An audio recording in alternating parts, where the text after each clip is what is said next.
Dan Illman, Mike Beer kicking off a 50-cent pick five at Saratoga on Saturday with graded stakes action for 3-year-olds. Race number 4 is the Saranac. We're going a mile and a 16th on the inner turf. And let's take a peek at this field. The big favorite in here is Annapolis, 2-5 on our colleague David Aragona's morning line. Never out of the exacta from 5 lifetime starts and gets a drop in class and distance. Yeah, it feels like both of those things probably key for Annapolis. He just, in some ways, he kind of towers over this field, and he's been really good from the start. I know he's only 1 for 3 since starting back this year as a 3-year-old, but he's run well in all 3 of those starts. And one of his great advantages is he has tactical speed. It's a short field. There are no burners in here. Timeform US labels this race the dreaded gray no speed pace projector. Annapolis has the speed to get to the front. He's never gone gate to wire in his career. If I was a Rad Ortiz, I'd try to get him up front. Yeah, I would too. There's no point in playing games. This horse is going to be a huge favorite in here. He's the best horse on the way in. You know, none of his rivals, seem to have that much early speed. I think you're just supposed to go with him here and see what happens. Perhaps the addition of blinkers will allow the number 1 Celestial City, who we see last on the pace projector, to get a little bit closer to the pace. He strikes me as one of those typical late developing Shug McGahee trainees who ran okay last time out in the Grade 2 Hall of Fame. Let's watch that race right now. He got wired that day by a good horse and ready to perform. Really no qualms about the trip. It was a solid mid-pack journey. He briefly gets up into second. He'll eventually run third. The runner-up Wit would come back to win the restricted better talk now with a 95 buyer speed figure. He's fine. He likely has to take a slight step forward, but maybe the blinkers get him over the hump. Yeah, we'll see if I guess it could keep him a little closer, which he's probably going to need in this race because so far he hasn't shown much speed in any of his races. I don't know. I liked him leading into the Hall of Fame, Dan. I did not think that he ran a particularly compelling race there to be third. I know he got wired, but it's not like the pace was slow. And he had a real shot to at least be second there and was really no match for Wit either. I don't know. I could go either way on this horse, but he's 3-1 on the morning line in a race that's probably not setting up for him. I think he's the kind of horse that I'll try to beat out of the exacta in here.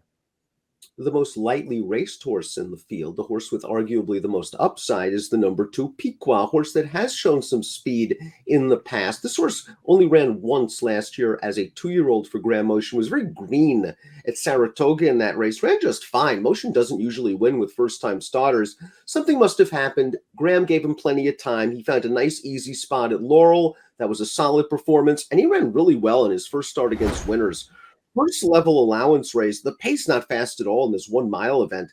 They went 49 and 4 to the half. And as you see, Piqua had to swing to the far outside. He's just going to keep making up ground all the way down to the wire, finishing third behind favored Portfolio Company and a runner-up who would run second in the better talk now with an 89 buyer. Yeah, I thought this horse ran great in here. I mean, basically from where we picked that replay up where he came to the top of the stretch, he had no chance to win from there. That final quarter mile of that race was the fastest in that race by a full second. And this horse was just making up ground the entire way. I thought he ran great last time. I don't know if he can beat Annapolis, Dan, but I could easily use this horse underneath at a price. Annapolis is the horse to beat. He has the fast races. He has the company lines. It's Pletcher and Rad Ortiz. Let's watch his last race, the Saratoga Derby. They decided to test him for distance in here. They stretched him out to a mile and a 3/16. So I thought Arad gave him a fine ride. He basically followed the winner on the second turn. He tips out, and A, the winner is a very good horse, and B, the winner might be slightly better at a mile and 3/16 than Annapolis. This cut back in distance should help. Yeah, I like him cutting back. He runs fine in here. The distance does feel like it maybe got to him a little bit there because you saw in mid-stretch, he got a real look at that thing. But Nation's Pride, a little bit too good for him. Maybe the distance a little bit too far also. But I still thought this horse ran great last time. I don't know what to say, Dan. He's just way the horse to beat in here. Ethereal Road, the number 4, will probably be best remembered as a trivia question. Who was the horse that scratched out of the 2022 Kentucky Derby, allowing Rich Strike to get in and pull off one of the greatest upsets in Derby history? Ethereal Road is pretty good in his own right. He did win the Sir Barton on Preakness weekend. They tried turf last time out in the Saratoga Derby. The horse didn't fire. Mr. Lucas tries again. Yeah, they're going to come back and give him another race on turf, this time going shorter. We'll see if he can improve upon that Saratoga Derby where he basically did no running. He does have some turf in his pedigree, Dan, but it didn't translate to the track last time. Really tried to make a case here for the 5, Fuerte Ventura, as a potential alternative. He is 2 for 2 routing on turf. And last time out, They ran him in the Grade 3 Marine on synthetic, and while he did win over the Tapeta at Gulfstream Park, A, I don't think it's his best surface, and B, I don't really think the trip really worked out for him. Not a ton of pace, 4 wide first turn, in between backstretch second turn. I wish he just finished a little better.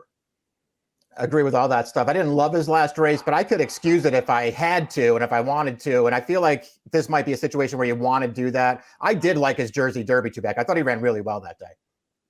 Let's take a look at our top picks for the Grade 3 Saranac. We're going to chalk out in here. Annapolis is very, very consistent. He's very, very tactical. And if he runs his usual race, he might just be too tough for this field. You're going to try to sneak Piqua in. I think she'll be close to the pace as well.